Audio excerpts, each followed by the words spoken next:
ബഭൂവ പക്ഷേ ബഹുളേ യഥാ ശശി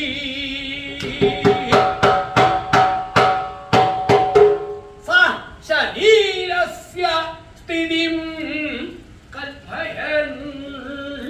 അദ്ദേഹം ശരീരത്തിന്റെ സ്ഥിതിയെ കൽപ്പയനായി. ആ അർജുനൻ ഇങ്ങനെയൊക്കെ ചെയ്തതിന്റെ ശേഷം തന്റെ ശരീരത്തിന്റെ സ്ഥിതി, ശരീരത്തിന്റെ അവസ്ഥയെ ചെയ്തു.